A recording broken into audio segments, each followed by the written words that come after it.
Sounds right. Yep.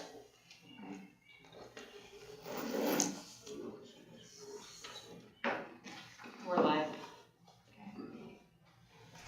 I'm going to call the meeting to order. Kara, can you do roll call, please? Brent Stetler. Yes. Jerry Fawcett. Yes. Walt Minnick. Yes. Melinda Job. Yes. Craig Kaczynski. Here. And we're going to stand for a pledge of allegiance and a prayer.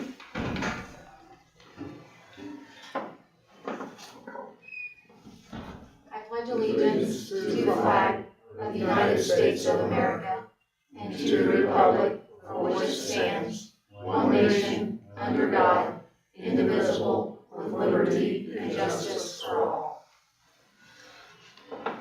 Dear Heavenly Father, as we come this evening, we just want to thank you for keeping watch over all of us this evening. And we ask that you be with us through this meeting and help us make the best decisions for the town of Kirkland. We ask all these things in your name we pray. Amen.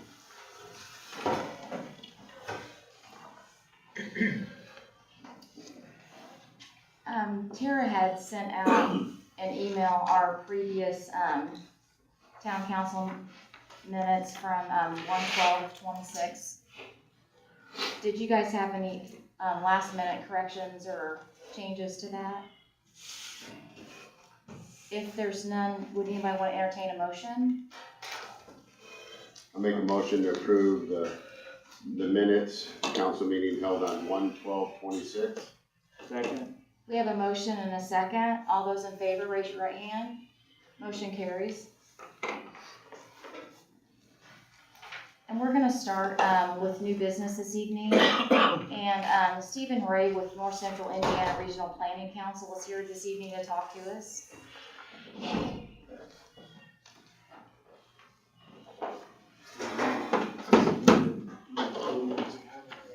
Sure.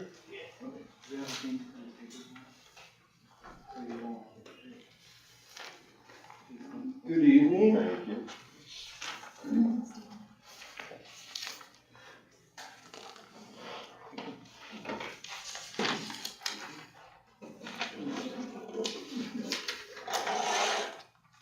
I'm Stephen Ray. I'm the Executive Director of North Central Indiana Regional Planning Council.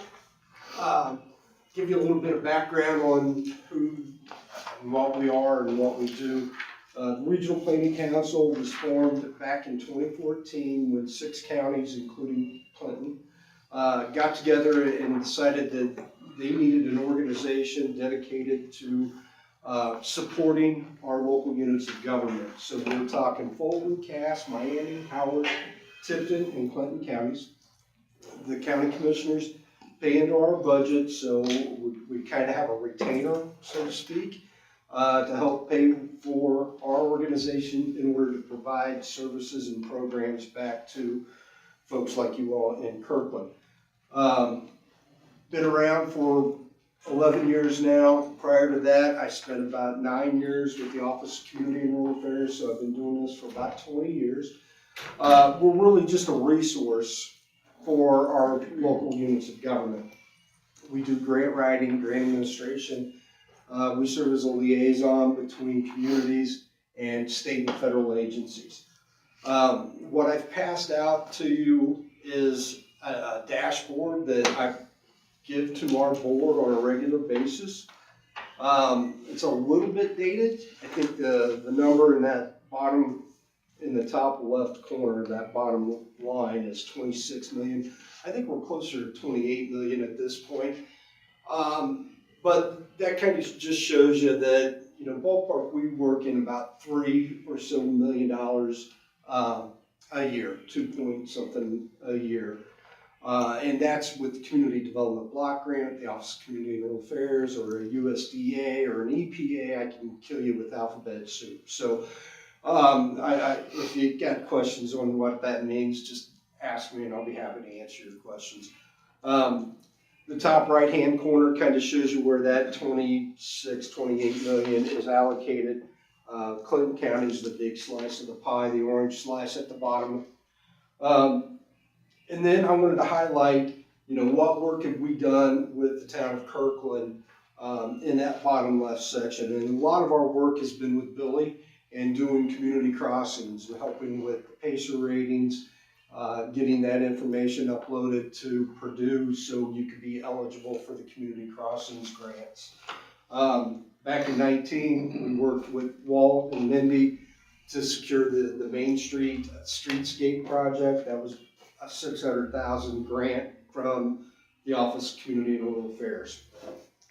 And then the bottom right-hand corner, over 156 projects in the first 11 years that we've been around. Ballpark about 35 or 37 of those are community development block grants. I'm leaning heavily on the block grant because I think that's, you guys are looking to pursue a wastewater project, right? Wastewater or stormwater? Stormwater. You're looking to pursue a stormwater grant, and that's through the Office of Community and Rural Affairs. As I mentioned, our counties pay into our budget. There's a 77 cent per capita that counties are responsible for. And then the last two lines there for every 77 cents that's contributed over the last 11 years, we've returned almost $12, $11.61. So, you know, for local units of governments, elected officials, that's a pretty good return on your investment. If I could turn 77 cents into $12, I'd do it in a heartbeat. Big picture, we've got a staff currently. There's two other folks that work with us. Tim Carson has been working with Billy the last 2 or 3 years on the community crossings. Jenny Mikinen, she's been with me for about 6 years now. And the other piece that the Regional Planning Council is responsible for is we're the recipients of the READY program. Everybody know what the READY program is? No. IEDC back in 21 rolled out a program called READY, and it was a $500 million grant program that was part of ARPA money, and we secured 30 million of that 500. 15 regions split that 500 million up. And then in 24, they rolled out READY 2, and that was another 500 million, but that's state dollars. And we're in the process of implementing that right now. We've secured $35 million in READY 2. So beyond the block grant program and the other alphabet soup that I mentioned earlier, we're also managing ballpark $65 million in state and federal fundings for ballpark about 38 to 40 projects across all 6 counties.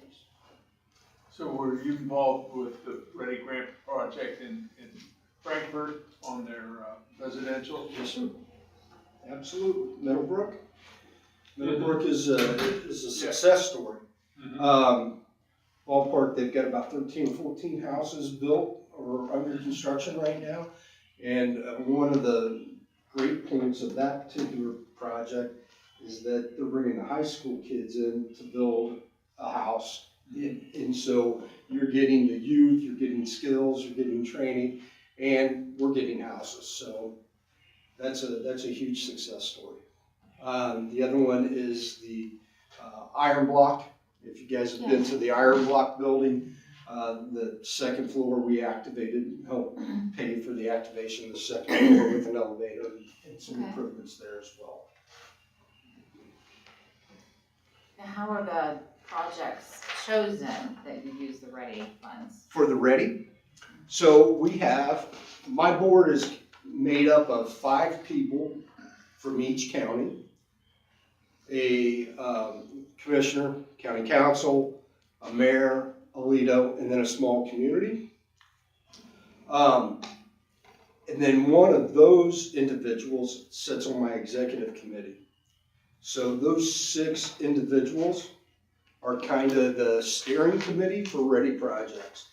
Projects are developed, proposed locally. They bubble up. The county participants kind of prioritize their projects. Then that gets dumped into the regional hopper, and we prioritize from there. Even even small towns and not just Frankfurt? I mean, no Even small offense. towns. Even small Is it for infrastructure or can you do playground? What's the limitations? For Ready, Mhm. capital projects. Okay. Ready 1, we could have done programming, and we did some programming, but Ready 2, basically bricks and mortar, pipe in the ground.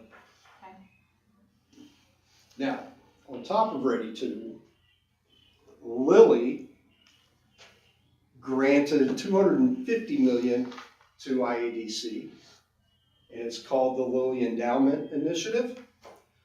And IEDC split that money, don't quote me on the numbers, I think it's 185 goes to blight clearance and 65 to arts and culture. And if I did the math right, I think that equals 250. The blight clearance, that program, those two programs are kind of standalone. You don't necessarily have to have a ready project to be able to activate the Lilly money. The blight clearance, they're really looking on redevelopment of sites that would support housing.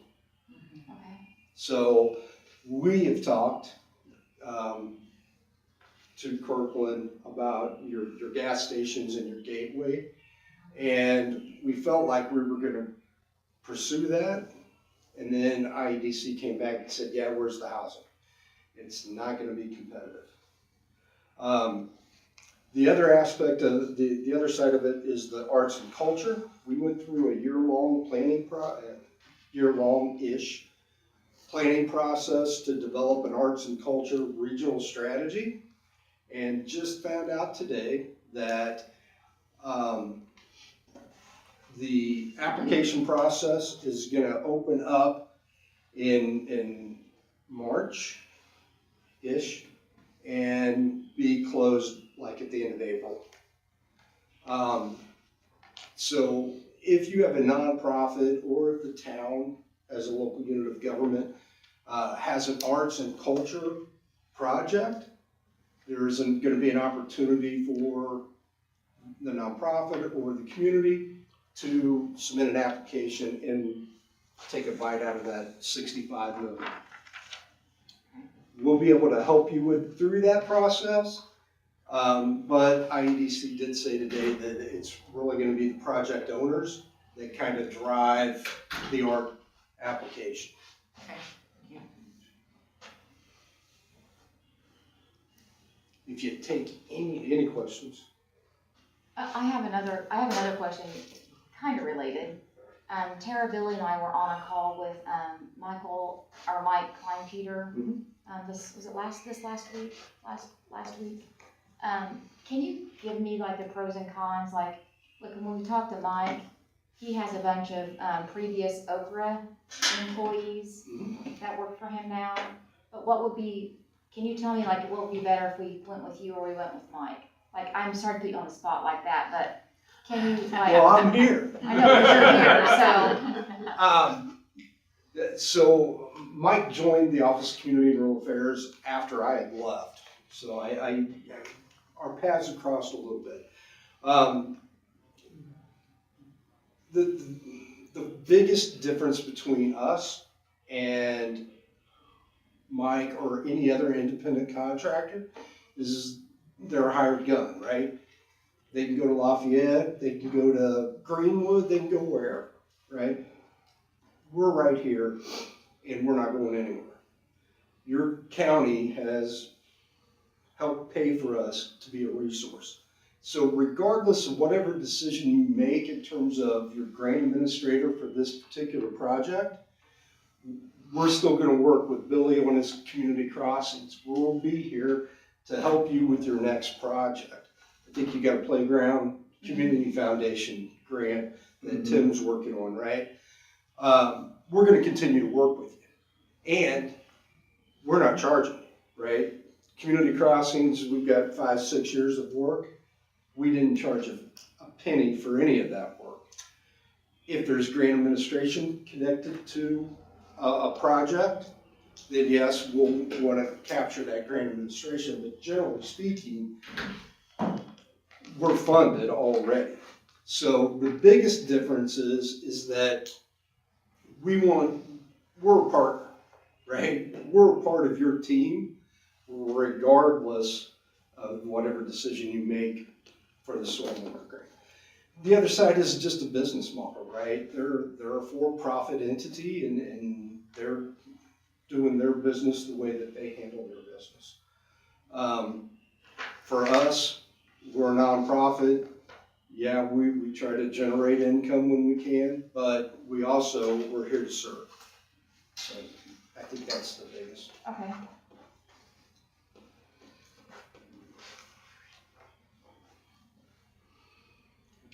These stormwater grants, we have to match them so much if we get one, right? Mm-hmm. And what's the percentage of that? Yeah, it's 80-20, I believe. Is it 80-20? You guys have done this. I thought someone told us 10. Is it 20? Is it 90-10? What's your thoughts if we don't have the money to do that on going across the street and getting a loan for our part? What's your thoughts on that? Well, you certainly need to come up with your match dollars to be eligible. I'm not going Oh, to be eligible. to be eligible, yes. Okay. Yes. I'm not in a position to guide you on whether, getting an open market or talking to SRF. For the planning grant, I think he means. Oh, for the planning grant? We would have the match for a planning grant, but we've been denied twice by Okra. So is that what you mean, Jerry? Like, how do we even Yes. get the planning grant? We've been denied twice. Yeah. Those are what, Oh, $30,000 to $50,000 in that, I would say, Darren, right? For a single utility. Yeah.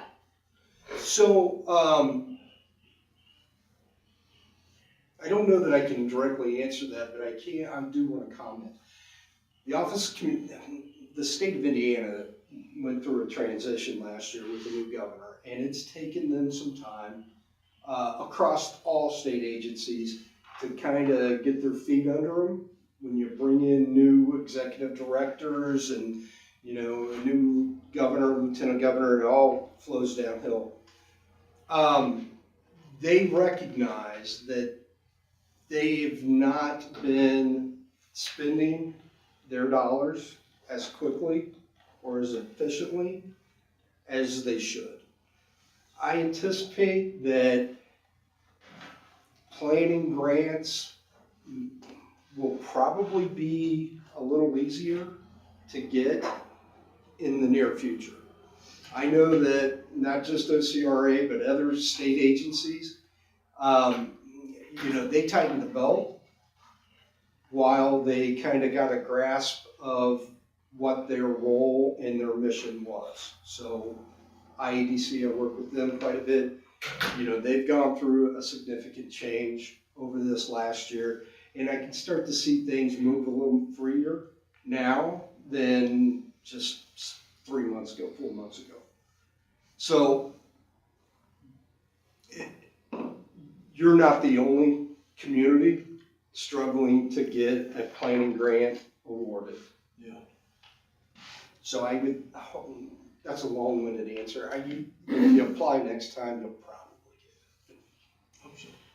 It depends on our points. I think we still have to have our, Mindy and I is gonna get on a call with Jerry White at some point. Have you No, because we need to decide who we're gonna use, because Yeah. Jerry won't talk to us until I say Right. we're gonna use Stephen Ray or we're gonna use Mike. And we really do Mike need either. somebody on the call with us that knows the language better than we do. Yeah. Yeah, it's a good idea to have the grant administrator and the engineer.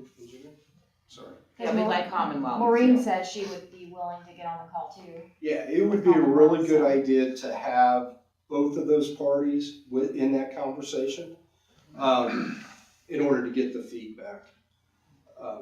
Jerry's kind of a simple conduit. They have a scoring committee that Jerry wasn't a part of. 3 or 5 people read it, scored it, jotted down notes. Jerry's bringing those notes back to you all and your grant writer and your engineering firm. And collectively, you can, work to address those areas that he makes recommendations. Okay.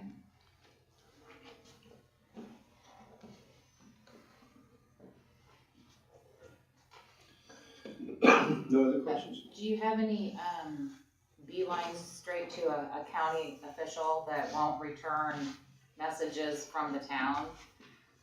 More than one of us has reached out to, is he the assessor, is that what we call him? Surveyor. Surveyor, sorry, and nobody can seem to get any information about county drain tiles that go through Kirklin, according to Beacon. How do we force them to respond and tell us what they know? Because we have issues, we have big issues on one side of the town that we're pretty sure is pretty sure that's gonna end up being a county issue, and I don't want us to have to spend our residents' user fees to pay for something that's not ours. We're going to attend the meeting February 17th, so we're gonna attend that meeting, so. So you're gonna go to the Anybody on drainage council, board meeting? Yeah. That's the Billy, 17th we're Tara, going. anybody in the council wants to go, we're gonna go to the meeting. Are you on the agenda? Good. Have you ran into that before? I've dealt with communities, rural communities that struggle with recognition at the county seat. Okay. You know, getting on the agenda We're was just gonna show probably, up, yeah. yeah, getting on the agenda was probably your next step, right? And it shouldn't have to be that way, but unfortunately it is. One of our commissioners I reached out to and talked to this person, and this person, he said this person was gonna get back to us, and it's been crickets, and that was at least, what, 2 months ago? About 3, yeah. Billy, are you going with us to that? He said in his last term. Because you can talk the talk better. I'll stormwater. Does anybody have any input, like,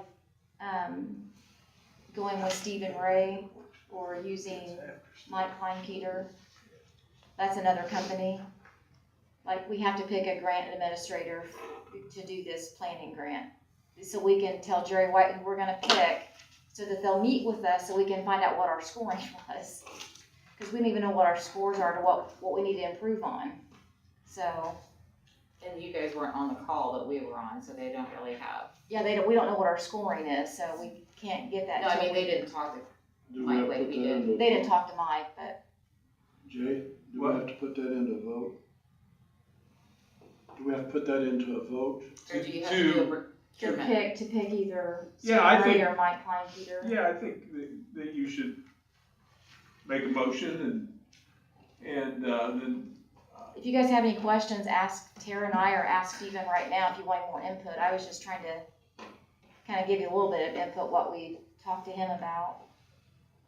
So- And whatever fee each of them would charge would come out of a planning grant that would be awarded. That's how most of them are set up, I believe. There could be some individuals out there that charge you no matter if they get it for you or not.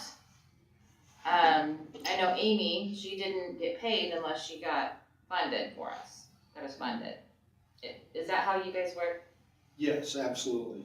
Some of the independent contractors will get asked to be reimbursed for writing the grant and submitting it. Then if it's awarded, then they'll capture grant administration on the back end. For us, you're gonna be, with the planning grant, you're gonna be required to commit 10% with the planning grant. We're gonna ask for 8%. So you're already committed to, that 10, we're gonna take 8 out of that once it's awarded. But on the front end, we're not charging you anything. And I did check on the, income survey, it's good until For like 5 30. years? 2030, Okay. Yeah. yeah.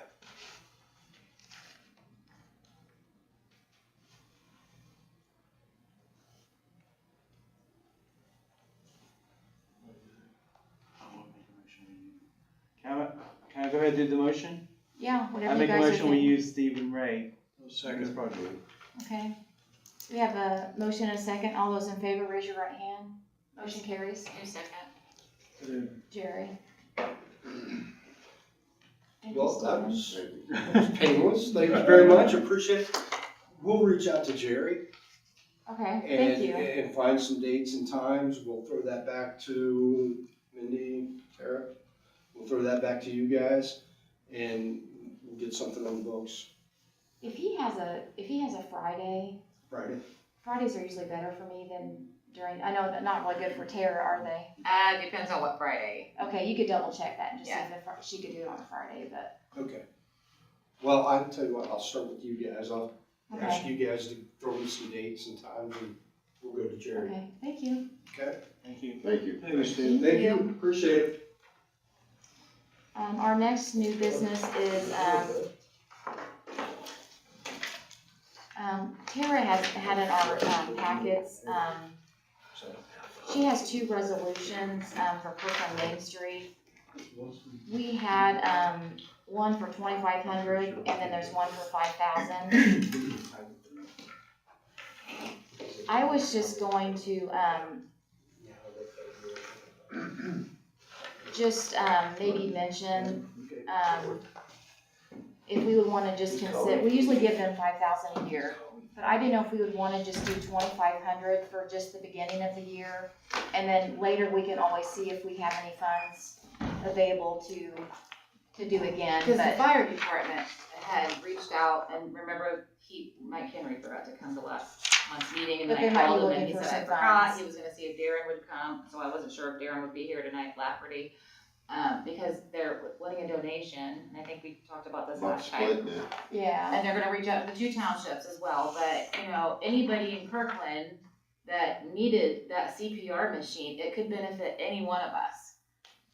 You know, So it's just a hard struggle if we wanna, so I thought if we wanna maybe consider doing the 2,500 to start with Kirkland Main Street, just, we can always relook at it again later in the year if we have the funding or not, but just, I want your guys' input if you guys Well, and have we any talked ideas. about too, you know, about Kirkland Main Street, sort of having somebody here to let us know what they're doing with the money too, Right, you know, cause we don't know. We guess. I'll make a motion that we change the dollar figure to 2,500. A second. so do you wanna make that motion that we're gonna do resolution 2026 Okay, -2-1 in the amount of 2,500? correct. To make that motion, and then Craig second. All those in favor, raise your right hand. Motion carries.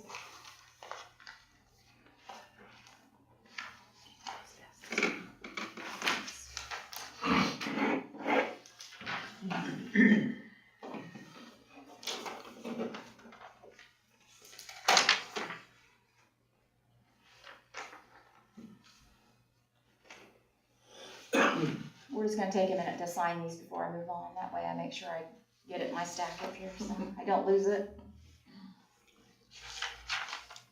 Walt, it's right there by your phone. The paper to sign is right there. Oh. Yeah.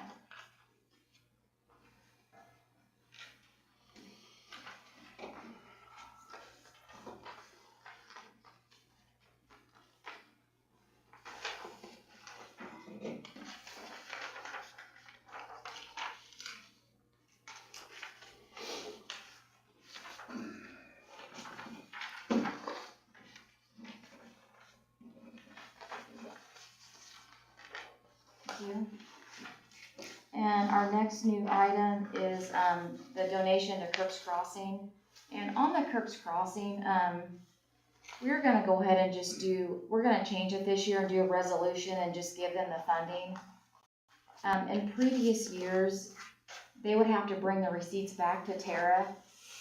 And it took them a while sometimes to turn the receipts in, and then she's wanting to get that closed out.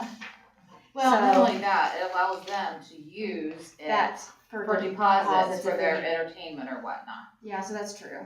yeah. And it's the same amount, it's, is it 2,000, Is it 2,000? I was trying to find it, yeah.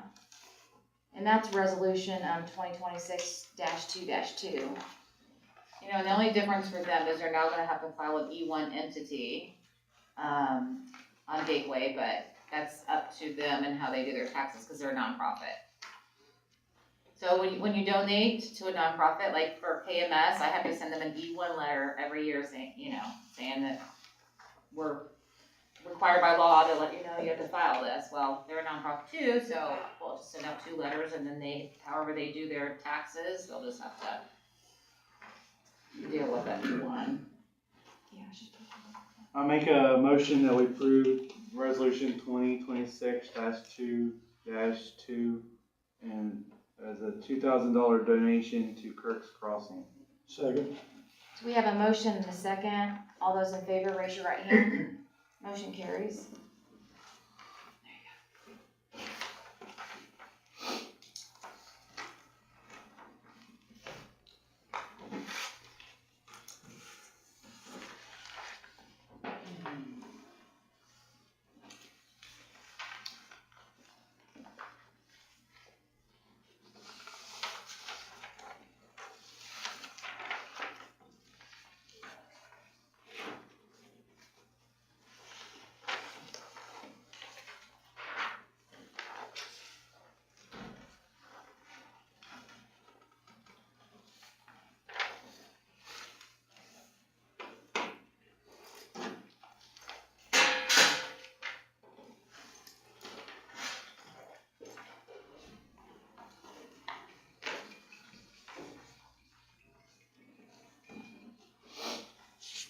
And we're going to start with our old business.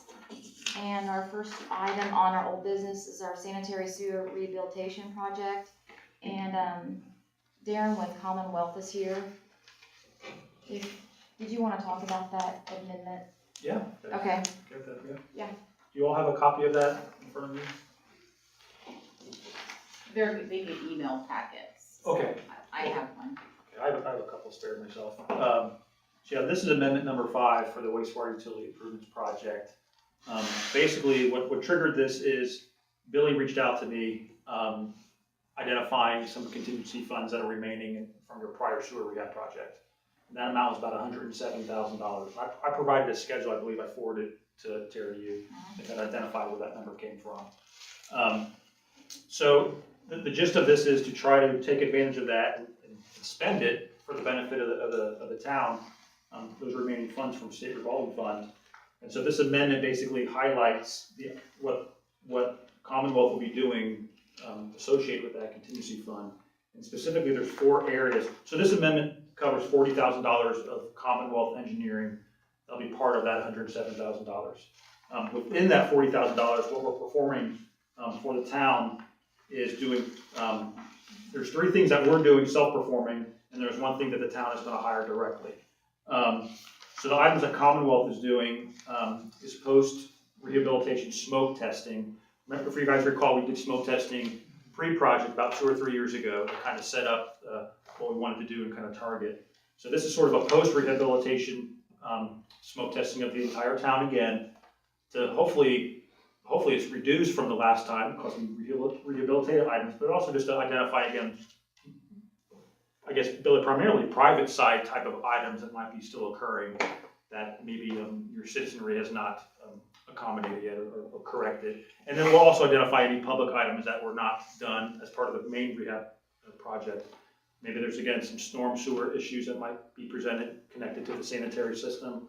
So that's 1 item that Commonwealth would do. Just like before, we would notify, we put flyers out to the entire town, letting them know that, hey, smoke testing might be happening in your area. We'll notify the emergency services so there's no, ideally, emergencies associated with the smoke, fire department and whatnot. But you can't prevent that necessarily. And then just do our normal inspections, and then we'll create a summary report with photos and identifying all the incidents that we found as far as where smoke was detected. And we'll present that to the town, and that'll be your permanent copy to follow up with private citizens and stuff like that to try to make those further corrections, to try to knock out that I&I from your system. The other item that we'd be doing is we'll be doing the PER addendum. We have to do the PR addendum for everything. So we'll take all these findings of these other items and actually do an addendum per SRF requirements. So it'll be a memo type style document that summarizes all the different things that we're doing, the smoke testing, and the other items I'll mention in a second here. That's required by the state. There'll be another advertising period. We have to put a public notice in the paper, just like we did when we do normal SRF activities as well, to let them know that we're doing an amendment or an addendum to your prior PR from 2023. So we'll be doing that as well. That's another task that Commonwealth is doing. And then we're gonna be doing, an evaluation of your capstone lift station. So you have one lift station within your town. Billy's identified that as being in need of repair. So we're gonna look at that specifically and do an assessment on that and identify exactly what needs to be repaired on that project or on that lift station. Pumps, controls, mechanical, electrical, what have you. We'll do an inspection of that and identify that. And so, and then the last thing that we're not gonna do, but we'll incorporate into the PR addendum is Billy's looking at a local plumber to basically do in-home sump pump inspections to see if any of your sump pumps are basically illegally connected to your system. Instead of drainage out in the yard, they could be connected to your sanitary system. So that local plumber that Billy's currently getting proposals for will be performing that inspection. And then we'll take those results, and then again, we can incorporate that into the overall PER addendum, just identify to SRF what we're trying to use these funds for. So the $40,000 that we're proposing in this contract, in this amendment, will go against the 107, so that leaves about $67,000 remaining. I'm not sure what the plumbing cost will be. I think, Billy, you're currently getting quotes as we speak, so that will go against it. And then the balance of that ideally would be towards the lift station improvements. And I don't know what that dollar amount will be at this point until we do that evaluation and do that cost estimate, but ideally, we'll max out your 107, you can get it all done, but if the lift station is more robust in terms of its improvements, then there could be then the town will have to make a decision. Do you want to use a part of it, just do a little bit of the repair, do all of it? Is there cash on hand that the town can maybe supplement towards that? I don't think SRF will be volunteering more money to give to the town. I think we just have to use what we have at this point.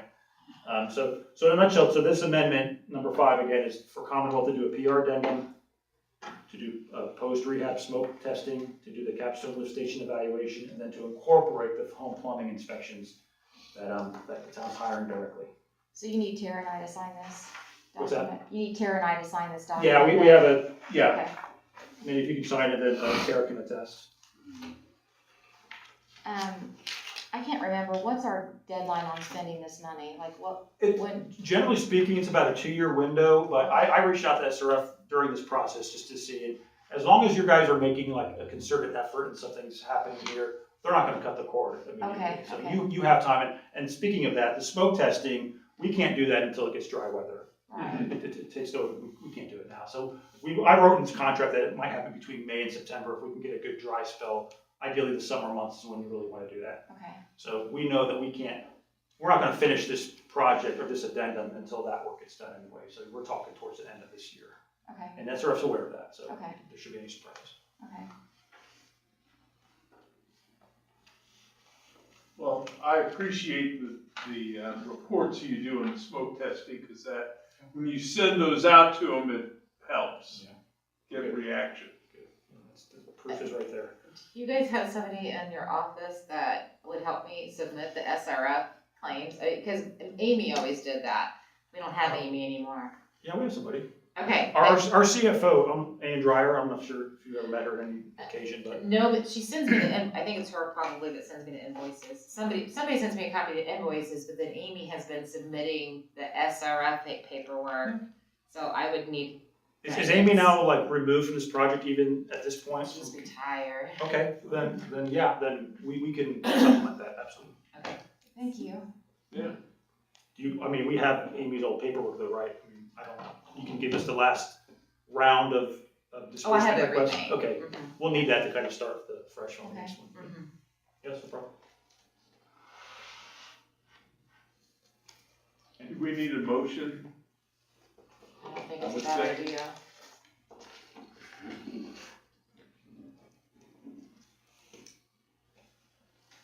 Does anybody want to entertain a motion for this amendment 5? I make a motion that we approve Commonwealth Engineering Amendment number 5 with the sewer rehabilitation project. I'll second that. So we have a motion and a second. All those in favor, raise your right hand. Motion carries. Do you have the documents for us to sign, or do you? I just brought have 2 them? originals. Okay, I was gonna, you guys keep one, I was gonna take one back. okay.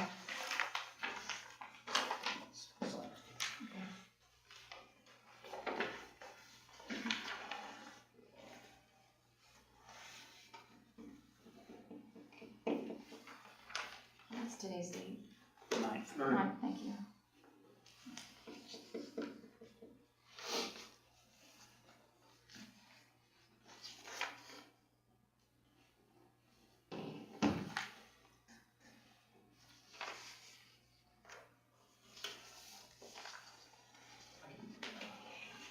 Thanks, Darren. Thanks for explaining all that today. Yeah, no problem. That way, everybody else can kind of get the. Were you looking to, do you need Commonwealth to attend the drainage board meeting that you were mentioning on the 17th? Is that something that you want Maureen to? Ooh, Right, that would okay. not be bad. That would, actually, if she's available, that would be, If Maureen would want to, I mean. that would be I can great. check, yeah. I don't think I'm available that day, that's also kind of my Oh, calendar. one of those is ours, right? Yes, it is. But I'll follow up and see what we can do.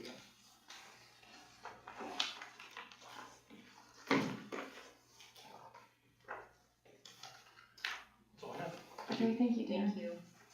Our next, old business is the park. Anything on the park, Billy, or? The playground equipment has been delivered.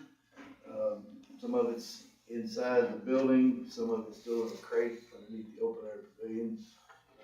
As soon as weather permits, gotta do an inventory of what we've got. And then, once that's done, I call, Willie Goat, to notify them that everything is here. Or if not, then we replace what's not, in the order. And then we set up a installation date and time. We are looking currently mid to late March, so that we can have it all set and ready to go for spring. Do we have to do any concrete work for that We equipment? don't have to do any concrete work, they will do all the installation, but Okay, there is a footprint, or I say footprint, there's a certain amount of square footage that each piece of equipment has to have as safety clearance. Once we figure out all of the square footage and where the playground equipment is going, we're gonna have to rope it off or tape it off or something or other. And the ground has to be broke up real good and then leveled so that they can come in and do their installation. And then once all of that is done, then we will put mulch over that. okay. Is that it then, or? That's it for the park, yeah. Okay. Our next item is stormwater. Anything on stormwater from anybody, or? No, I mean, we were here, earlier for the stormwater meeting, but we were here. Nothing to discuss? Well, no, not at the Okay. moment. Really won't know nothing till we go to the courthouse. Okay, And then we're going to the drainage board meeting, the 17th. at 10:15? Yeah, so that we can, voice our opinions in front of the whole board, so hopefully we'll get something. Okay, You know, if he's not willing to do it 100%, at least work along with us or whatever, but, we'll see how things go after that meeting. okay. If we're ready to move on, we can, move on to your report now, Billy, for the utility superintendent. Other than what I have given you, I do need to expunge on, the water department update, the number 4. Peerless Midwest does an annual flow test for our high service pumps and our wells. As we all know, they were installed in 2019. So that's about 7 years ago-ish, give or take a month or two. And we all know that the water quality in the ground is not great all across the state of Indiana. So ever so often, the well screens have to be cleaned, and the media around it has to be sort of backflowed with air bubbles and other chemicals and stuff. But anyway, the efficiency on our number 2 well and number 1 has fallen off 10 to 15 gallons per minute. Number 2 is actually the worst of the 2. I do not have the report back yet. The inspector was hoping, or the guy that did the flow testing was hoping that I would have it by tonight, but I don't have it, so I can't really run the numbers and see the actual percentage. But it is recommended that we do have the wells cleaned, and based upon the price of cleaning, we may end up having to do one this year, one next year, just based on what their price is and our availability in the depreciation fund. So that's what we're looking at. Like I said, the efficiency has dropped 10 to 15 gallons per minute. What's it normally? I mean, like, I don't know what the difference is, like, What size is the well diameter? 6. Yeah, okay, then that should, you can be up to hundreds of gallons an hour, I mean, a minute. okay, 10 is your minimum. Roughly, if I'm not mistaken, I think initially we had it set up. Of course, you can regulate the hertz on it. Max is 60, and I think we're somewhere in the neighborhood of about 50, 53. But even at maxed out hertz, the efficiency was down oh, wow, 10 to 15 gallons per minute. Right, that's what your pumps can pump. Yeah. But it's what the wells produce in the gallons per Yeah. minute. And But as it closes up. But the volume that's coming is not like it used to be. Right. So things are having to work longer, and harder, yeah. longer. I'm seeing longer hours in pump times and stuff Okay. like that. So I mean, the lower the well's efficiency gets, the more it's going to cost us in electric wear and tear and all this and that. So we are at a point now where we need to get them cleaned. Like I said, I don't have prices. I don't have the exact numbers because the report I do not have in hand. But I will have that information at next month's meeting. And then next month we can determine if we want to do number 2 this year, number 1 next year, or based on price and finances, we can do both of them this year. We just have to wait for a report. We just have to wait for the final report to see the severity of it, and then we can make a decision after that. Okay, To give you guys an idea about electricity, this month it was $1,271 just for the water plant.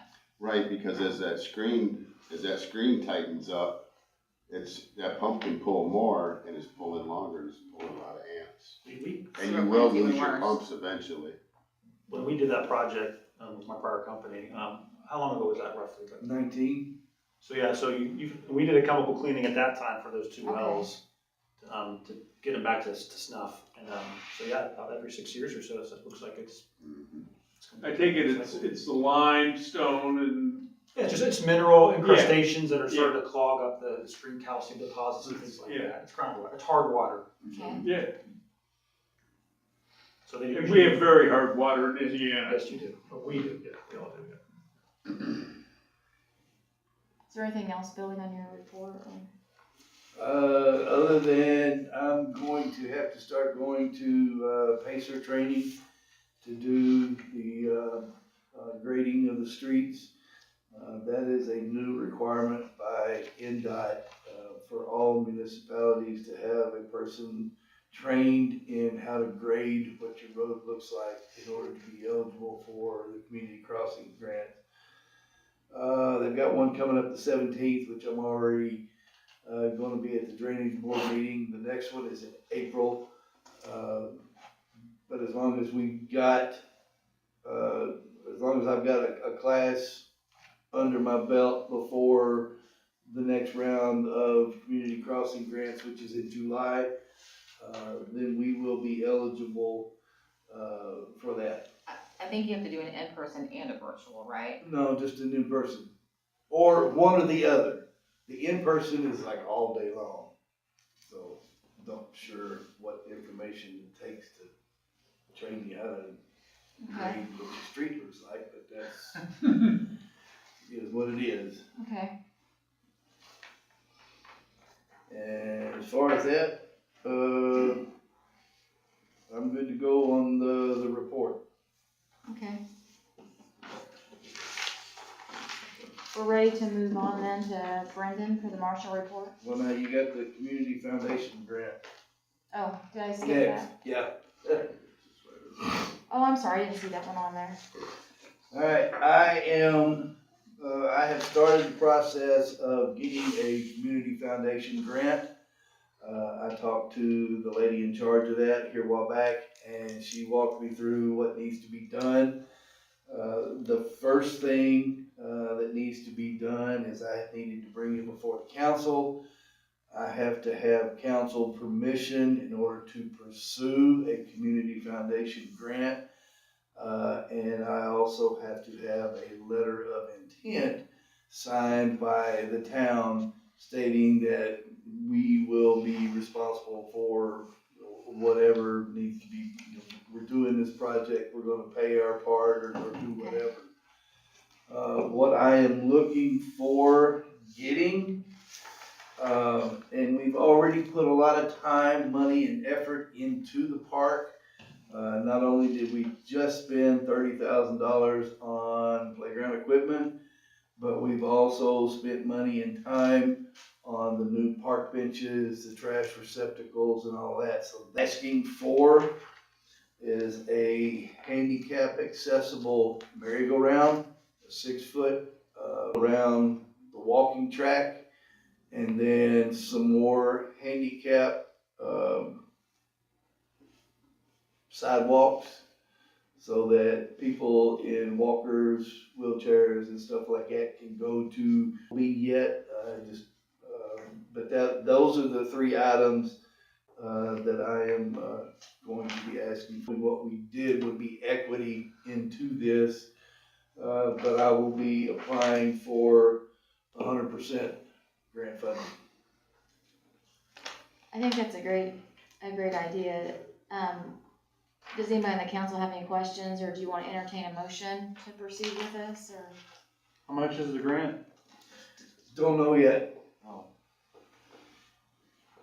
I just need a letter of intent and permission from the council in order to proceed.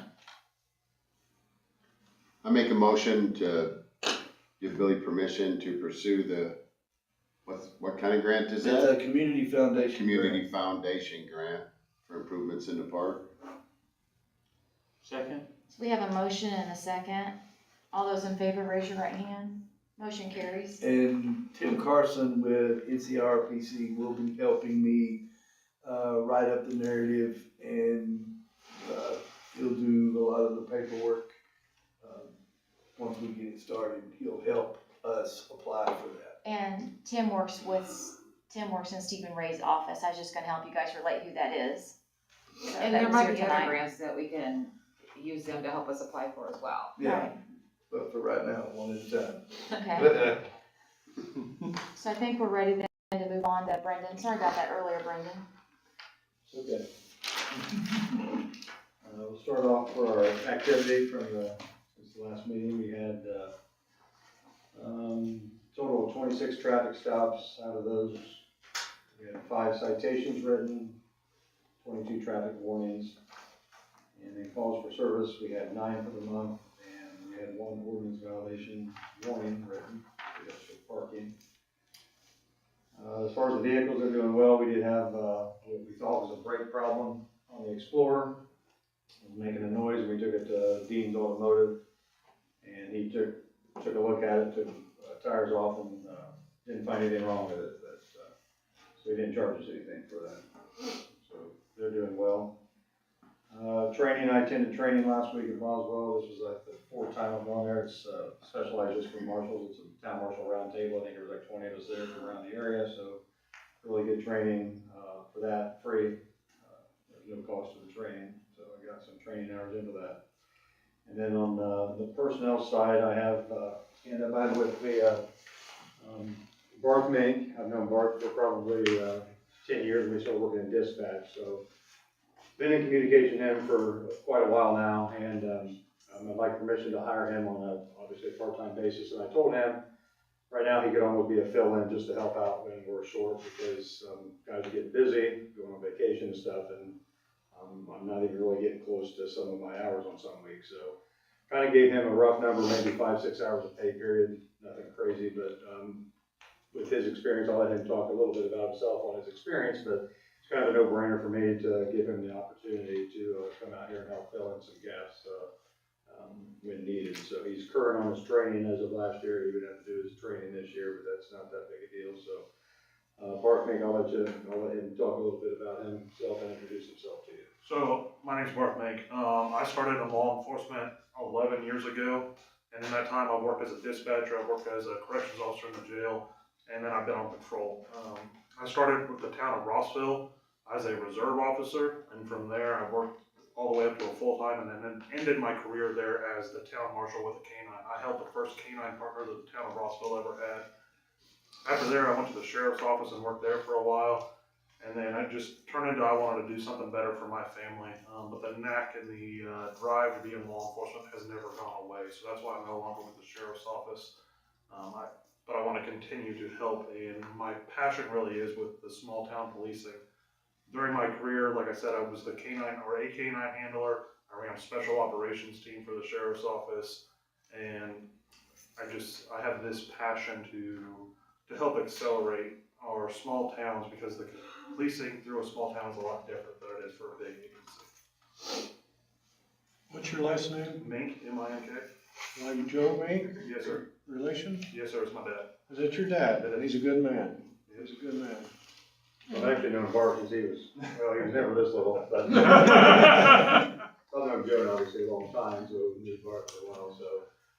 Like I said, he's kept in communication with me and reached out to me. It's kind of a no-brainer to at least get him, foot in the door, just to get him some hours. So I'm just requesting the council permission to get him hired and get him on the payroll and move on from there. Currently, I'm working with them in the security department down at the Anson Hospital. So that's what I'm doing currently. I work nights, Fridays, Saturdays, every other Sunday and Mondays.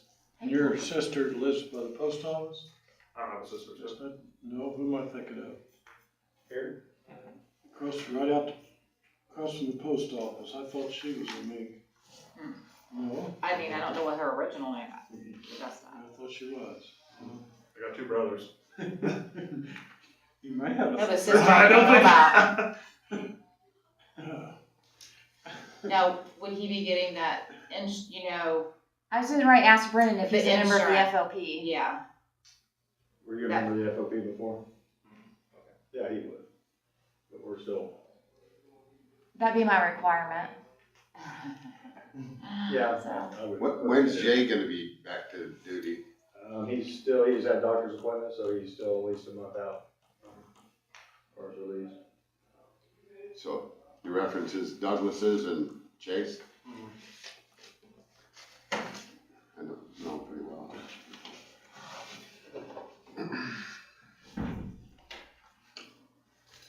Do you might have any other questions for Brendan or Joe? I mean, I'm sorry, Barth, I'm sorry, thank you, Joe, you're thinking, Well, And you live up close to him? yeah, I actually live in Frankfurt. I live down on Kelly Road.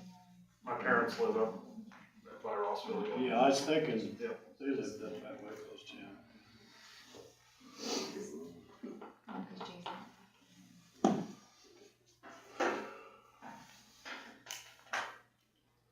So we'll make a motion. Does anybody want to entertain a motion, or you got questions? I'll make a motion to, hire him for fill-in time, on our, police department. Second. So we have a motion and a second, all those in favor, raise your right hand. Motion carries. Thank you, that's all I had for my report. Thank you, Brendan. Thanks for coming, Barth. Thank you. Yeah, sure. Now we're ready to move to Tara, our clerk treasurer. You guys have the revenue report, the appropriation report, you guys got, the reconciled accounts. Here is your billing adjustments from January.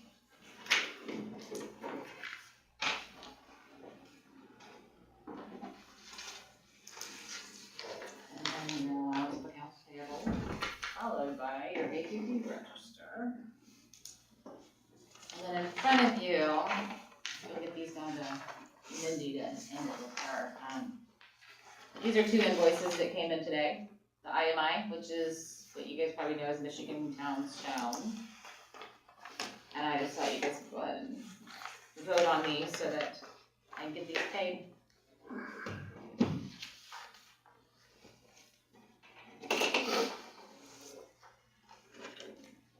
I'll make a motion that we approve paying IMI in amount of $80.70 and $96.29. Actually, no, it's 94, because we're gonna pay them on time, so. Oh, $94.94 It says and 79. $79.57. We don't wanna pay them late.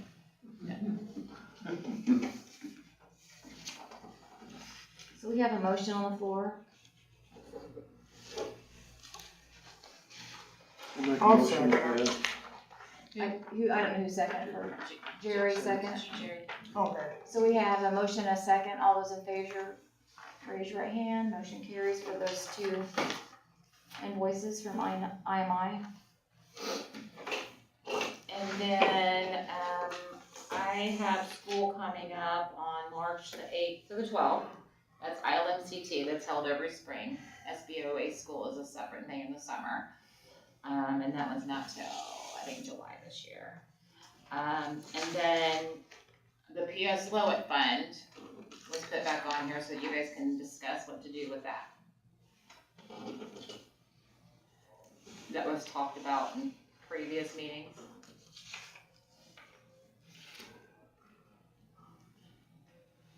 We're just concerned about, like if we have a shortage, like with our funding for our, And there's a shortage. yeah, with I mean, police. Yeah. PS Lowit, what we receive does not cover what is the department spends, and so you already have some funds being paid out of general, so I'm just telling you, especially since you hired somebody in the fall and now another, if he does go over what they're already using, it's gonna make it worse. You guys are gonna have to do an additional appropriation into general, to get them through the year. And as you all know, LIT's gonna be changing, so nobody knows what that's gonna look like in a couple of years, so. You guys just really need to act. I mean, if you look at the fund report that I sent you, there's like $1,200 or $1,500 actually in the PS Lowit fund. So, I mean, do you want me to bring you an additional appropriation? We can guesstimate how much it's gonna be Yeah, that would help too. next month. Yeah, that would help too. Yeah. I mean, I can't foresee the future to know exactly how much you guys need an additional to pay for unknown hours. So it's possible, we don't wanna do too much necessarily, but it's possible you'll have to do another at the end of the year. Depends on how much they spent. I think last year, the PS Lowit, I have to look, I don't have it in front of me, but I think they spent, just out of the Lowit fund alone, $8,000 or $9,000 more than that fund received, which is why I've been mentioning it so much. Right. And see, at one point, there was a surplus in there. Remember, a few years ago, a couple of you was on the board then. I don't know if you were. And they got, because there was a surplus, they got that $3 raise, but there was no plan on how to sustain that. So now this is what has happened, where it's spending more than it's receiving. What are we paying our officers now? Brendan gets 36 an hour, and the deputies are 34. 34. But they also don't get any, they don't get any benefits or anything. They don't. These are part-time jobs for them. They don't get any insurance, or they don't get any. Right, and so, I mean, you could do an additional, you guys could change the amount of hours they work, I mean, that's up to you guys, not me. It's my job to keep bringing this to your attention that it needs to be paid attention to. And I have mentioned it to Transfer Brendan money about the from one hours. Account to the PS Lowell. Do what? We're transferring money, possibly, from one account to. No, we can't do an additional into a PS Lowell. I mean, what's in the fund that I give you guys every month, that's all the money that's in there. We receive a distribution every month, it's part of LIT. So there's three parts to LIT, there's economic development, there's PS Lowell, and there's certified shares. Okay, so public safety is what we call PS Lowell. So that goes in its own appropriation, and that's what used to pay most of what the officers did. Well, there's also a couple general appropriation lines in your appropriation report that I send you guys that shows, like, there's one for Brendan and there's one for a deputy in there. General, when we do the budget, there's more money in the bank than what our budget shows. So when you guys do the budget or sign the budget, there's more money that we have, but we don't budget every single penny that we have. So, but the more you do have to do an additional over and above your budget, your guys' fund, you don't want to put the town in a bad position. Right now, there's money in there, but if this continues to happen, especially in the light of the fact that property taxes have changed, and the next 2 years is gonna be even a bigger story than this one was, as far as us receiving less because of bronze credit or whatever, and so it's just gonna keep on decreasing. That's why, these fund reports and appropriation reports I send you, just watch it sometimes, and you'll see how much is spent versus how much is received. So, it's up to you how much you want me to do an additional for. I can kind of try to guesstimate based on last year's hours, how much. Well, say if he did 6 hours a week for 52 weeks, that's about 10,700 gross for the year, 52 weeks. Right, but Brendan said he's just gonna be replacing with somebody that right, can. but we're talking about what we gotta think now that we have somebody else too, as far as. But if he's just replacing hours, his pay will just be what somebody else would have gotten. So it doesn't really hurt us if that's all he's doing is working hours that, Brendan can't be here. And quite honestly, we'll save money on that guy because Brendan's paid more. So if he's taking some of Brendan's hours. Sorry, Brendan. Generally, where we're at the last several years has been 44 hours a week. Yeah, we're just trying to see what we want to budget for this year, so we're just trying to put everything. I think last year we averaged about 40, and it's only been a couple pay periods this time, but just with the guys' availability, when they try to give me the schedule, we're not even close to 40. Right. And that's why, just trying to do due diligence and, keep things covered. So, yes, we're not adding more hours on him. He's just going to take hours that the guys can't normally work. So I'll look at it and I'll try to come up with an estimate of what I think you guys might need in general. Thank you for doing that. That would help a little bit for us to give us something to look But at. again, it's just a guess because I can't foresee the future. We could have some left in it at the end of the year. We could have to do another additional. Okay. Because we don't want to do too much. Okay. I think what happened, I missed the beginning. So when I came here, I started out here, I think we started pulling more from PS Lowell than maybe we had, but that's what Mary had told me. I didn't really know, so I think it came from General before. That I don't know. I know there used to be a big surplus in PS Lowell. Well, what would be too much? You said we don't want to do too much. What would be too much? What would you consider too much? I'll have to look at the hours. She's not sure. That's what We she's gonna have have to look at. money in there that we could, but there's other things that could happen throughout Right. the year too that you might need an additional for.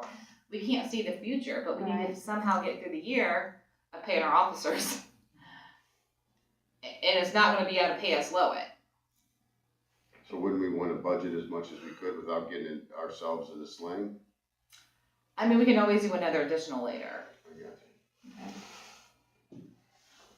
I'm of the belief you don't, if it's there, we don't wanna spend just because it Right. put too much there, and that's how we are at home too, we're pretty good with our budget, and we don't wanna, if it's there, you'll spend it. Or potentially could spend it. Okay.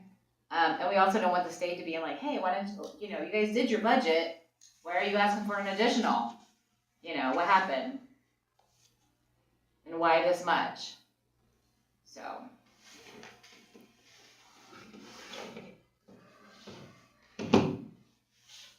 Do you guys have any other comments or questions on this? Okay. And then after this is sewer adjustment applications, of which you have two, one from Diana Moore and one from the Kirklin Library. That's my wife's name, is why I'm laughing. Oh, I'm like, is there something funny? Diana Moore's, would be a total for water and sewer of $190.88. She did say that she had a frozen water line. And then apparently for the Kirkland Public Library, they didn't realize they were leaking. And our system didn't send us a notice that they were leaking. Sometimes if there's even 1 hour that doesn't have a leak going through it of at least 10 gallons, it's not gonna send. It has to be a solid 24 hours between midnight and midnight. It's at least 10 gallons an hour. So their total is $246.41. And this was also in your email packet. Okay. Both of them. I make a motion, we approve both of them. I second. We have a motion and a second. All those in favor, raise your right hand. Motion carries for the sewer adjustments. And if you guys ever want to see how these numbers are come up with, I've trained Carla to write them out exactly how I did in the back. Yes, I like that. Yeah, I like and how if she it- does And if you that. still, if you guys still can't understand it, because I mean, we see these numbers every day, feel free to ask and we can sit down with you and show you how much it is per thousand and all that. I don't know if I need you guys, I don't remember last year, I guess for me to go to school, vote on it, I guess. I don't know that I need you to, but I'm of the belief also that it never hurts to do too much than too little. Does anybody want to entertain a motion? I'll make a motion that we approve Tara to go to ILMCT Institute and Academy in March. I'll second that. So we have a motion and a second. All those in favor, raise your right hand for Tara's training. Motion approved. And I'm done. The last item on our agenda is our downtown water meters.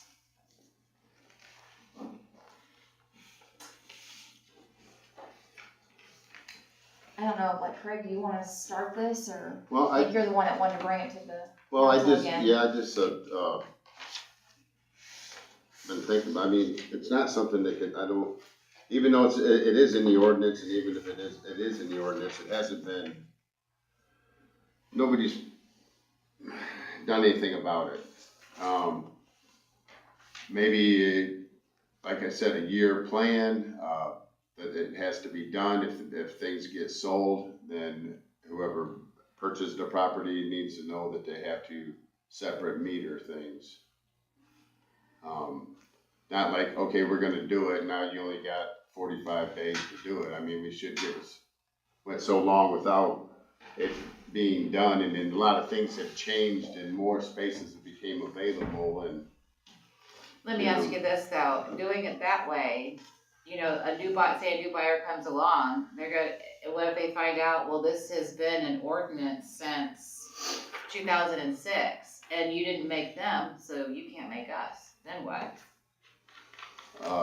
that's gonna have to be, I mean, that's gonna have to be part of the way the real estate's sold, I guess. I don't know, that's Well, gonna be but- up to the owners, ain't it? You know, how are we gonna know when real estate sells? I guess when they come into to change, but how do we know how many Sometimes we don't know very are well. on that meter? Or if it sells, we may not know that there's been a change, depending on who's paying the bill, if there's one meter. You're exactly right. Right, and if a business is, Why don't we just enforce the ordinance we have? right, cause if there's a business that is relying on water and the bill's in somebody else's name, and they don't pay their bill, and you're in the middle of production or something, and the water goes down, Who's responsible for that? Eric bid Craig this month because his meter line was going through the neighboring building. They turned off the heat, it froze. And I'm It's in paying his for name and he's paying the bill. over 5,000 gallons, it's just, because people just do things.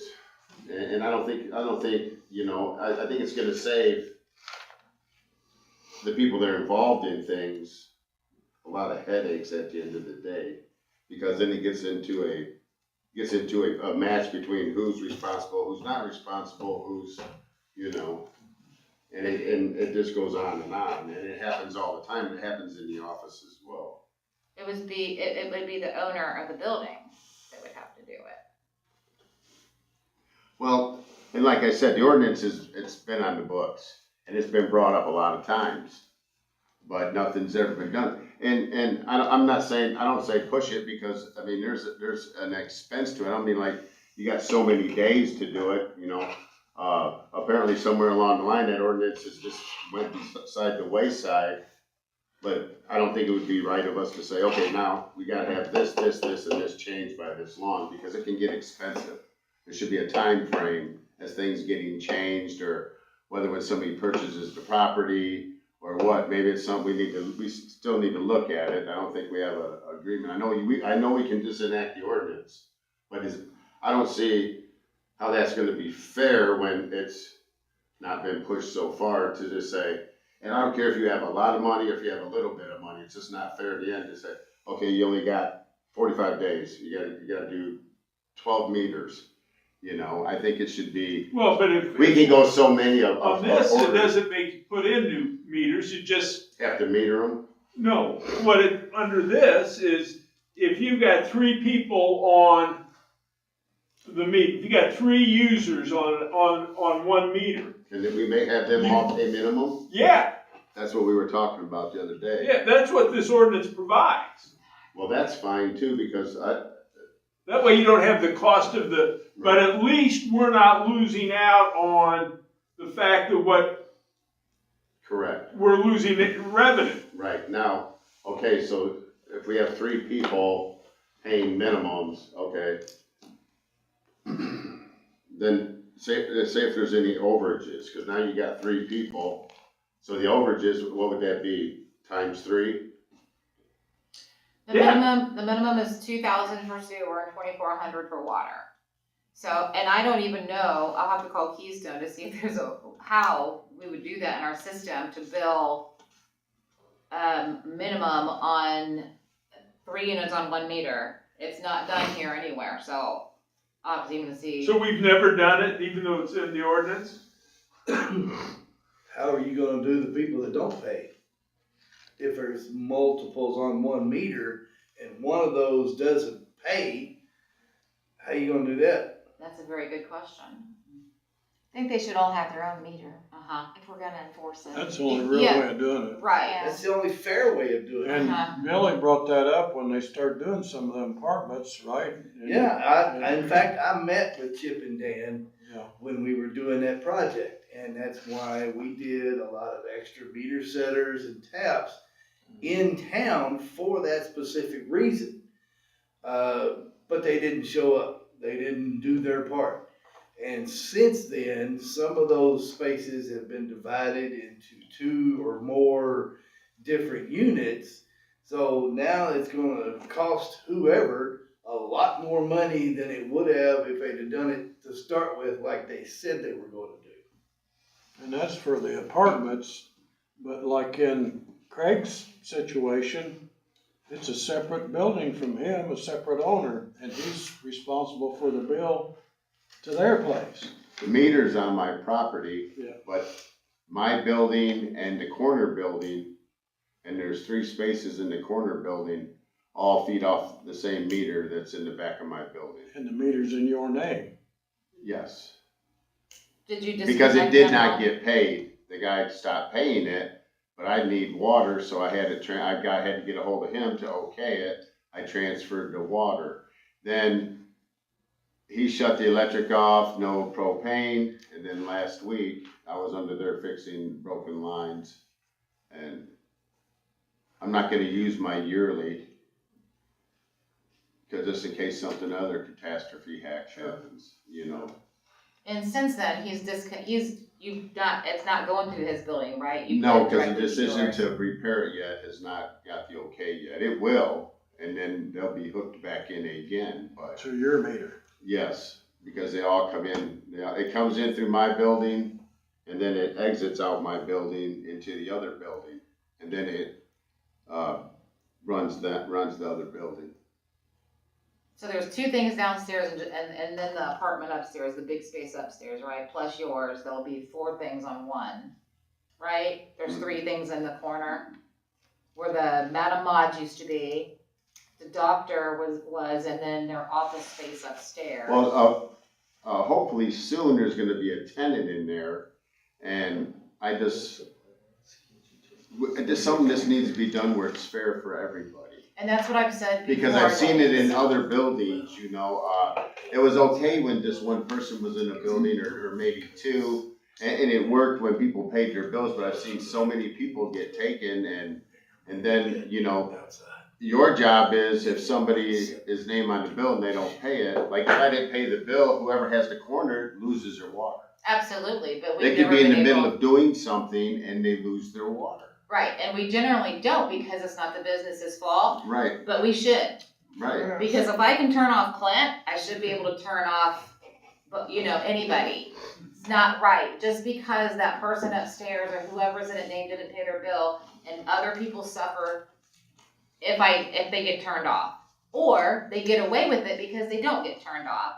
Which, anybody else that doesn't pay, after we send out the second bill, or after they don't pay by the 15th, that next bill, it comes with a letter saying if you don't pay at least your arrears by this coming up 15th, you're gonna be shut off. So when we send out a door hanger. They still don't pay, the next day we shut off at noon.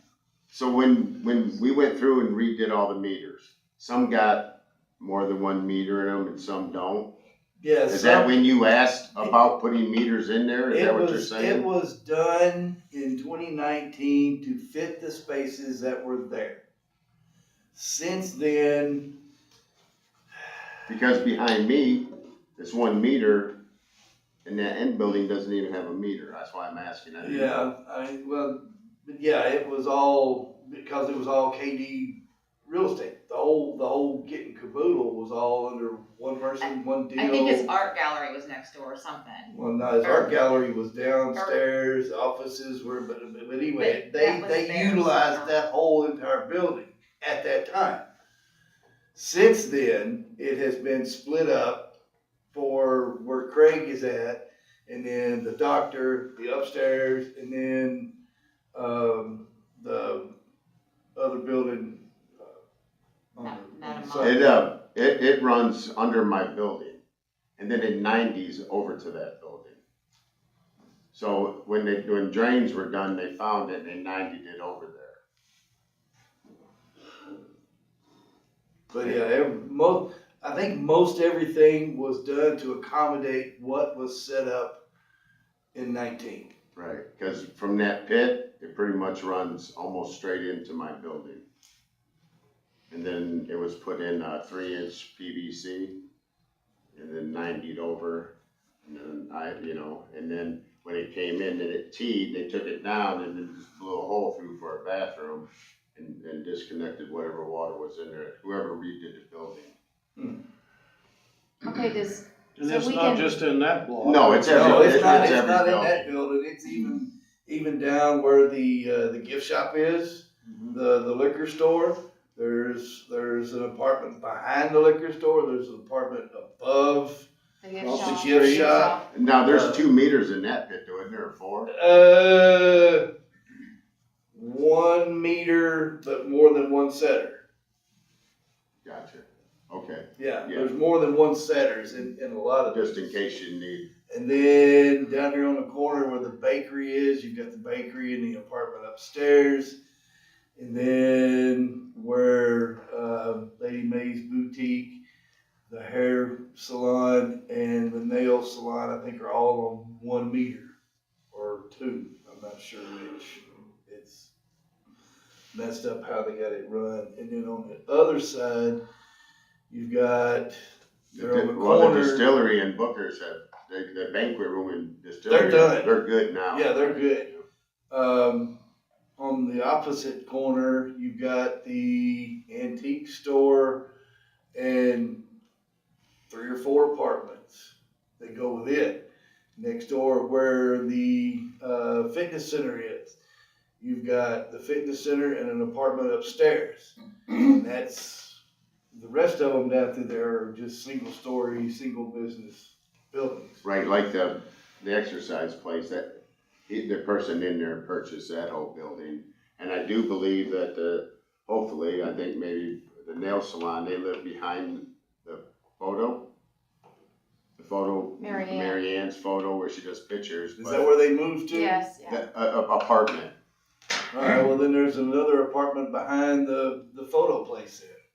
That's where they're staying, behind the Nail photo. salon. They moved from upstairs down back there, but I think there's a possible, that they might be interested in doing something with that building, taking the whole building too, so that would, that alleviate the 2 people. Well, it won't alleviate because if they have 2 separate areas, like if a residence is here and a business is here, it's gonna be 2 separate things.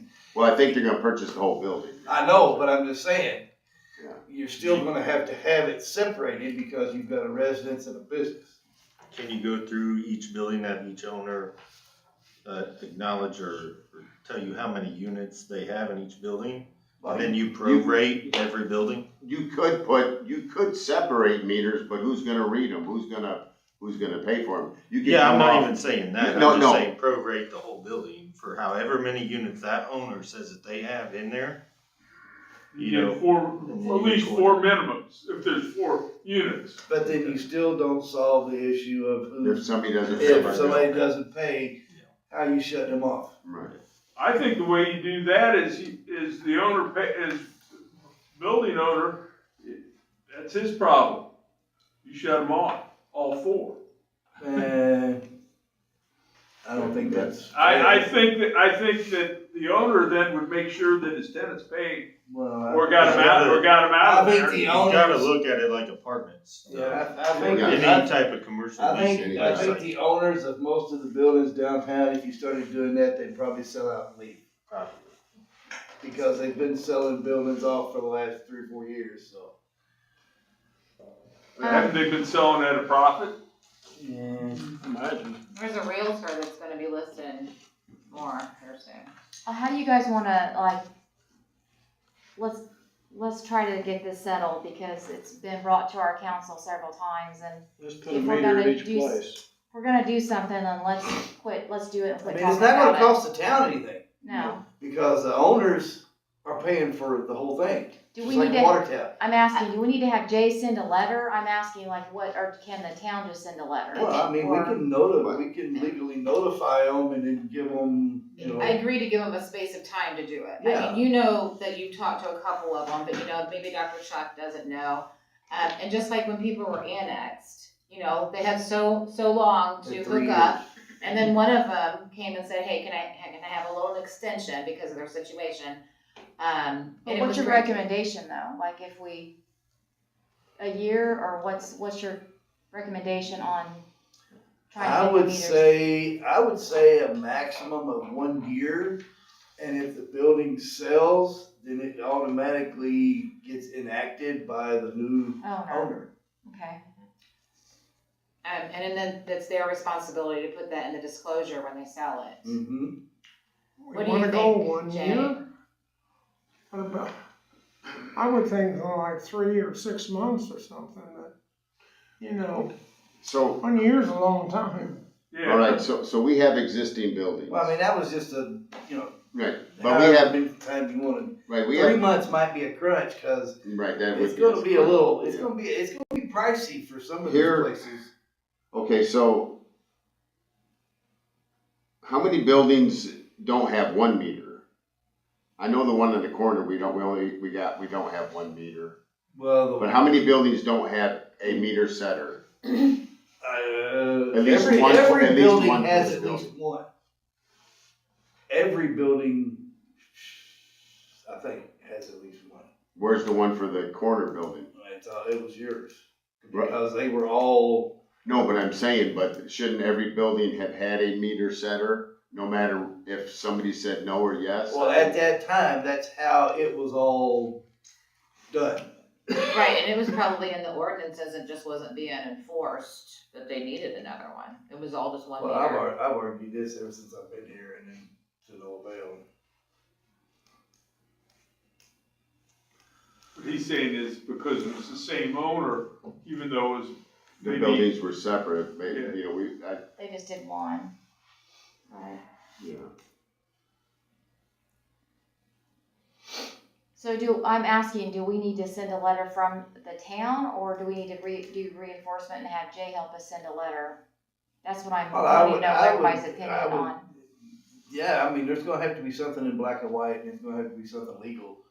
I mean, you know, setting up a time limit, and this one thing and another, so, I mean, it's, you know, the ordinances are on the books, they never were enforced. Now it's got to the point where you've got more apartments than businesses, and, you know, so yeah. Do you have those ordinances? Did I send that to you, Jay? Yeah, I sent you a copy of here's that. my problem with this right now is, right now, a person has the right to say, no, I've got four apartments, so I should pay 4 minimums, send me the bill. I don't wanna pay for the, 3 more meters. And send it to the building owner. And then, and you send the bill to the building owner? And then they charge it in their rent or whatever. Yeah, Then, Okay, so that person doesn't pay one of those minimums, and then that then building you is shut off. shut them off. Everybody. Well, it could be put into, like, say if there's 4 people in one building, 4 people, it's, The building owners keep it in their name. I mean, we can't tell them to include something in their rent, we don't own the buildings. right. Well, but what I'm saying is if somebody's responsible for that meter, and if that meter is feeding 4 units, the person whose name that meter is in is responsible to go into those other people and collecting. And if he doesn't, the water's shut off. So if my meter is feeding 3 other units, Yeah. You would then go to those 3, say, here's your share, here's your share, put a here's your share. manifold in my building, shut offs. Yeah, if you can. Okay, so say one of them uses a lot of water, and they use more than just the minimum. Well, How do you divvy that up? well, then you divide it between the 4 meters, the 4 users. I think, well, no, you're No. tipping the ones that's not using any. Right. Well, So, I think the only fair way to get the this landowner thing chose that. I think the only fair way to do it is to have every different apartment business on a separate meter. Oh, yeah, but if they don't want it, your ordinance now says you don't have to Well, do there's that. actually more than one ordinance that covers all of this mess. But anyway, I think the only fair way to do it is to have every apartment, every business on a meter itself.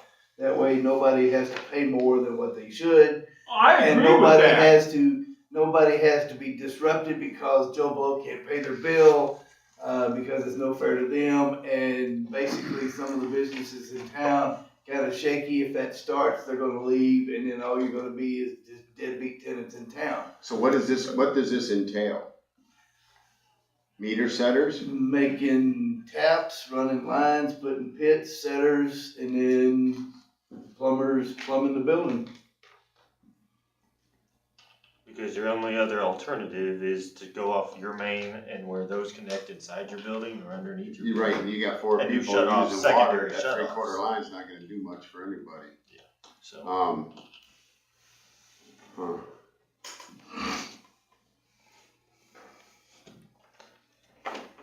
They don't make meter manifolds that would go on a setter, but it's still pulling off what? They just a do, 3/4 but A 3/4 line. it takes 4 3/4 lines to make the same volume as a 1 inch.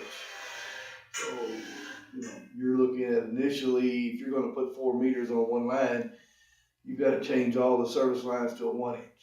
If you have more than that, then you're gonna have to go to 1.5 inch tap and service. Yeah. And our 1 inch in the ordinance for our water rate is more expensive than just your typical connection. But it won't be that, it'll be a feeder line. it'll be a feeder line to a manifold, and then the manifold will be down to a 30 3/4. So that's where your rate will be the 3/4. Okay.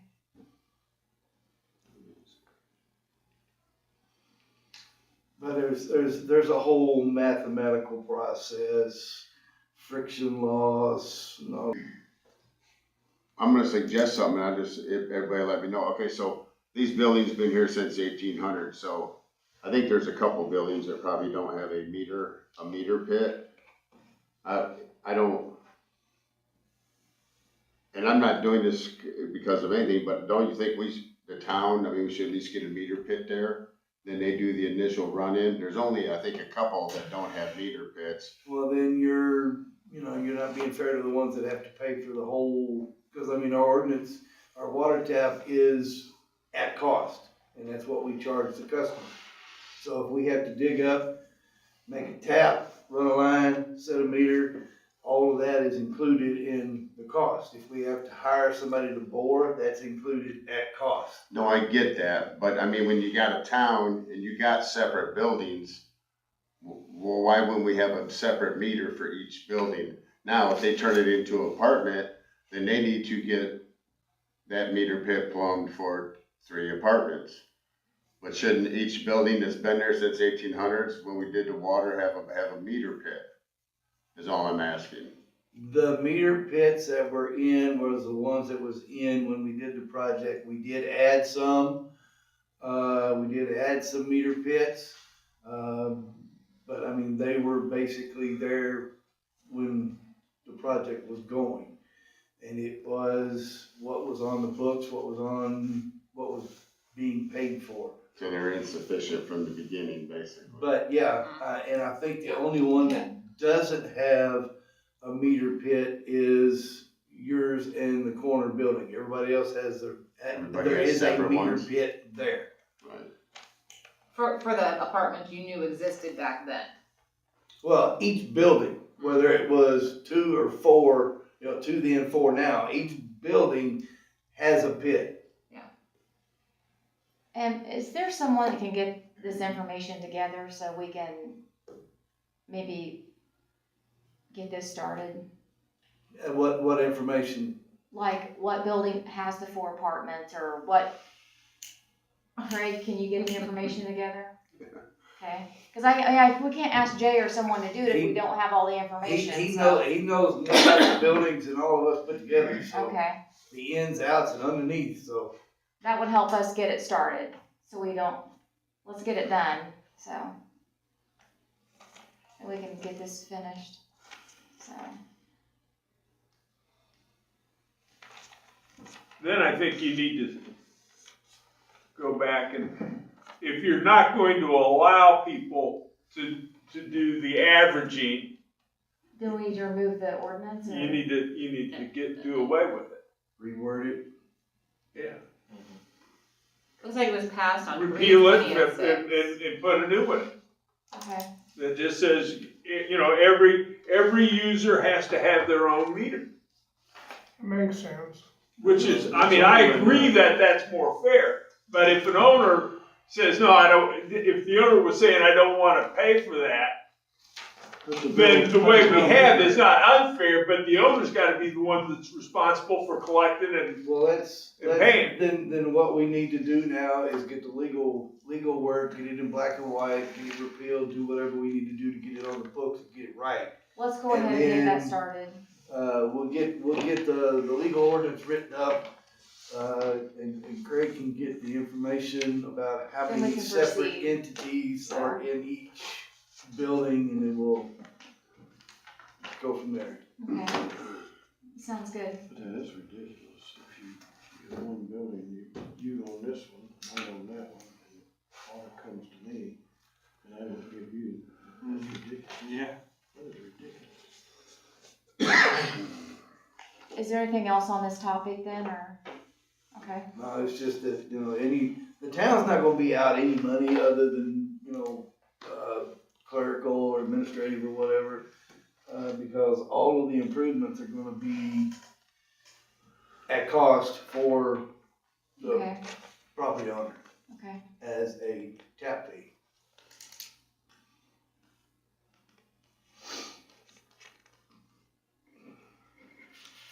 I do have a question. Are you going to say that if I have a business and I live I own the building and I live in the building and I run my business out of the building, is that 1 meter or 2? Two. Because Because a they person could can always sell it. retire, still live there, but somebody else run Yeah. a business. So, yeah. What's a tap price? At cost. What is that Just, deal about? This again, Well, the doesn't have to be. the last one, I believe, was somewhere around $1,200-1,300. Darren, have you seen anything like this? I mean, you've done a lot of engineering projects. Have you seen towns set up like that? I Or ran across it? Not to my knowledge, no. They're using on their own meter? I just wonder because, you know, we only live here, we don't know what goes on in other towns. And then you'd have for each new meter, a meter deposit. That's two something now. You guys passed the ordinance, yeah, it's 250. And I've already put it on the bills, or I had Carla do it, but come 4/1, your guys' 3% automatic increase that you guys passed with the water rate ordinance is gonna go into effect. So from 225 to 324, that 4/1 bill is gonna have that new rate. For minimum users, I figured out it's gonna be like $1 and some odd change difference. You know, as you go above that 2,000 gallons, those people are gonna see more. Like Clint probably just sees the minimum, because he's there. No, I don't. You- It's surprising. You wash Every a lot month it of clothes? surprises me. It's like, I don't know how I go over that. But okay. Okay, so a lot of people, we have a lot of minimum users. And it's Got only rid of that $100. thing. So the A year minimum ago. bill is what, about what? 103 something. It's funny, I used to be up there and know it by heart all the time, but she does it up there now. She could tell you real quick. In English and in Spanish. I'm learning more Spanish. She's teaching me. Is there anything else from the council before we close, or? Okay, I'm ready to close the meeting then. Meeting adjourned. Thanks, everybody, for participation today. For the 17th, for the town, so what time is that? Thank you, Jay. 10:15 in the morning, yeah. Are you going up there? Yeah, I'm going. It's, I'm gonna see if I can go up there. Yes.